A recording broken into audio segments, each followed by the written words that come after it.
लोकसभा में विपक्ष के नेता राहुल गांधी ने आज केंद्र सरकार द्वारा पेश किए गए बजट 2024-25 पर बोलते हुए केंद्रीय वित्त मंत्री निर्मला सीतारमण पर जमकर निशाना साधा। अपने भाषण के दौरान उन्होंने महाभारत, अभिमन्यु और चक्रव्यूह का जिक्र किया और बजट को जनविरोधी, देश के लिए हानिकारक और लोकतांत्रिक ढांचे के खिलाफ बताया। जब यह बजट पर अपना भाषण दे रहे थे तो सत्ताधारी वर्ग की ओर से कई आपत्तियां आईं, लेकिन राहुल गांधी ने जनता के मुद्दों को सामने रखा और बजट को बेहद खतरनाक बताया। निचले सदन को संबोधित करते हुए राहुल गांधी ने कहा कि इस सरकार में लोग डर के साए में जी रहे हैं। यहाँ तक कि केंद्रीय मंत्री और बीजेपी नेता भी डरे हुए हैं। इस बजट का इरादा केवल प्रमुख उद्योगों, प्रमुख राजनीति और एजेंसियों को मजबूत करना है।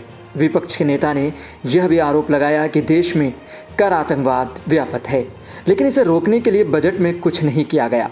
राहुल गांधी ने केंद्रीय वित्त मंत्री की आलोचना करते हुए कहा कि उन्होंने बजट में पेपर लीक पर एक भी शब्द नहीं कहा। चिंता की बात यह है कि शिक्षा को 20 साल में सबसे कम बजट मिला है।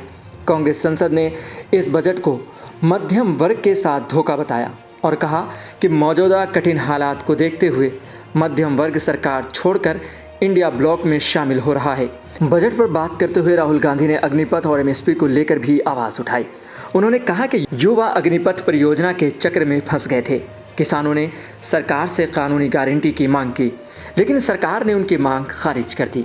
किसान लंबे समय से सड़कों पर आंदोलन कर रहे हैं, उनकी कोई सुनने वाला नहीं है। वो पिछले दिनों मुझसे मिलने आए थे, लेकिन उन्हें यहाँ नहीं आने दिया गया।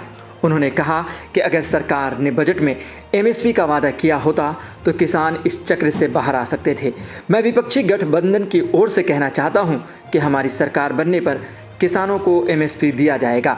वहीं राहुल गांधी ने अपने संबोधन में विपक्षी दलों के इंडिया ब्लॉक की ओर से इशारा करते हुए कहा कि मध्यम वर्ग और अन्य वंचित वर्गों की आवाज़ उठाने के लिए गठबंधन तैयार है।